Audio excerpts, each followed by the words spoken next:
Hello everyone, and welcome back to the Great English Podcast. We're thrilled to have you with us today.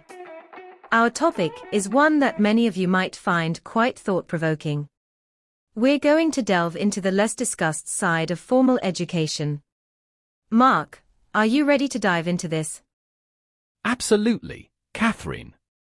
Formal education is often celebrated as the key to success, but it's important to look at it critically. While it's the path many take, it doesn't always work perfectly for everyone. Today, we're going to explore the drawbacks of formal education and consider whether there might be better alternatives. We're eager to hear your thoughts, too. Should we stick with traditional schooling, or is it time to explore different methods? Let us know your views in the comments. We can't wait to hear from you. To kick things off, let's start with a personal story. Mark, I know you have a friend who faced some real challenges due to the formal education system. Could you share that story with us? Of course, Catherine. My friend John was always a bright and capable student, but he struggled with the rigid structure of the formal education system. The curriculum was set up in a way that didn't cater to his unique learning style or interests. For example, John was someone who learnt best through hands-on experiences and creative projects, but he found himself bogged down by endless memorization and standardized tests. This disconnection led him to feel demotivated, and eventually, he dropped out of college. It was really tough to see him go through that. Have you ever encountered a situation like that? Yes, I have. My cousin Sarah also had a challenging experience. She was incredibly creative and passionate about art, but the traditional education system didn't support her interests. Instead of nurturing her creativity, the system pressured her to conform to conventional academic standards. This pressure to fit into a predefined mold had a significant impact on her mental health and overall well-being. That's exactly the core issue we're discussing today. While formal education has its benefits, it also has several drawbacks that can affect students in various ways. Let's delve deeper into these issues. One of the major drawbacks of formal education is its one-size-fits-all approach. In traditional schools, everyone is expected to learn the same material in the same way and at the same pace. This can be problematic because not all students learn the same way. Some students may excel in a structured environment, while others may struggle. For example, students who are more visual learners might find it difficult to grasp concepts that are taught primarily through lectures. This approach often leaves some students feeling left out or unable to reach their full potential. Absolutely. The rigidity of the curriculum can also stifle creativity and critical thinking. In many formal education settings, students are encouraged to memorize information and repeat it rather than truly understanding and applying it. This approach can limit their ability to think independently and solve problems in creative ways. For instance, if a student is taught to follow a specific method for solving a math problem without understanding the underlying concepts, they may struggle when faced with new, unfamiliar problems that require a more nuanced approach. And let's not forget the pressure to perform. Standardized tests and frequent assessments can create a highly stressful environment. Students are often judged solely on their grades, which can lead to significant anxiety and a fear of failure. This pressure can sometimes overshadow the joy of learning and make education feel like a high-stakes game rather than an opportunity for personal growth. That's a crucial point. The focus on grades can also lead to unhealthy competition among students. Instead of fostering a collaborative learning environment, the emphasis on individual performance can encourage students to view each other as rivals. This competition can harm their social relationships and overall well-being.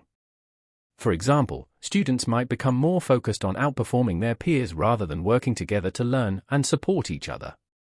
I remember my own high school experience vividly.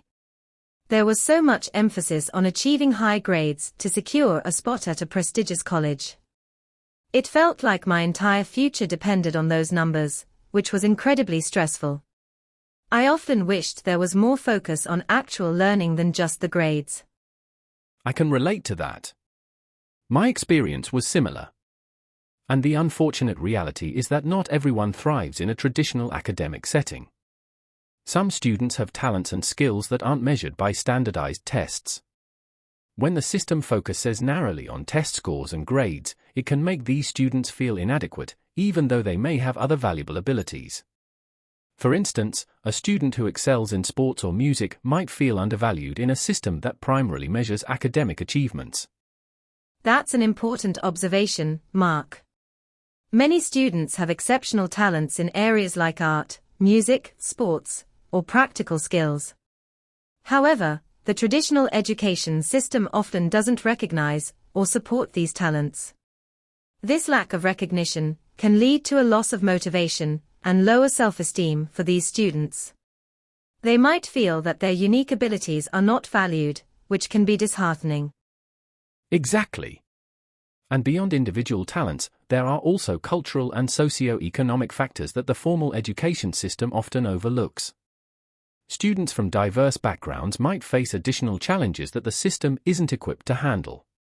For example, students from different cultural backgrounds might struggle with language barriers or different educational expectations, which can affect their performance and overall experience in the system. The mental health impact of formal education is another significant concern.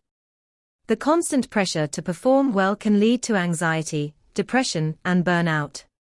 Students often feel overwhelmed by the demands placed on them and may struggle to cope with the stress. For instance, the fear of failing a test or not meeting academic expectations can contribute to feelings of inadequacy and stress. Bullying is another issue that can have a severe impact on a student's mental health. Schools can sometimes become environments where bullying and discrimination are prevalent. This can severely affect a student's emotional well-being and sense of safety. Addressing bullying effectively is still a challenge for many educational institutions. Definitely. And there's also the lack of support for students with learning disabilities. The traditional education system often fails to provide adequate resources and support for these students, which can exacerbate their difficulties. For example, a student with dyslexia might struggle with reading and writing tasks, but the system may not offer sufficient accommodations to help them succeed. And the stigma surrounding mental health issues is another significant problem. Many students who are dealing with mental health challenges might feel ashamed or afraid to seek help. This stigma can prevent them from getting the support they need, leaving their issues unaddressed. Another major issue is the socioeconomic divide. The quality of education often depends on where you live and how much money your family has. This creates a significant gap between students from different backgrounds. For example, students from affluent families may have access to well-funded schools, extracurricular activities, and private tutors, while those from low-income families may not have these opportunities. That's a serious problem. Students from low-income families often attend underfunded schools with fewer resources, less experienced teachers, and larger class sizes. This can severely limit their educational opportunities and future prospects. For instance, a school with limited funding may not have access to up-to-date technology or specialized programs that could enhance students' learning experiences. And it's not just about the quality of education. Extracurricular activities, which play a crucial role in personal development, are often less accessible to students from lower-income families. Activities like sports, music lessons, and academic clubs can be expensive and may not be available at all schools. This further widens the gap between different socioeconomic groups. Exactly. The socioeconomic divide in education perpetuates a cycle of inequality. Students from disadvantaged backgrounds are less likely to pursue higher education and are more likely to face unemployment or low-paying jobs. This cycle can be difficult to break, and addressing it requires systemic changes in how education is funded and delivered. So, what are the alternatives to traditional formal education? How can we address these issues and provide a more inclusive and supportive learning experience for all students? One alternative is personalized learning. This approach tailors education to each student's individual needs, strengths, and interests. It allows students to learn at their own pace and in their own way, which can be more effective than a one-size-fits-all approach. For example, a personalized learning plan might include different types of activities and resources that match a student's preferred learning style, whether that's visual, auditory, or kinesthetic. Absolutely. Personalized learning can help students stay engaged and motivated. It can also reduce the pressure and stress associated with traditional education by allowing students to learn in a way that suits them best.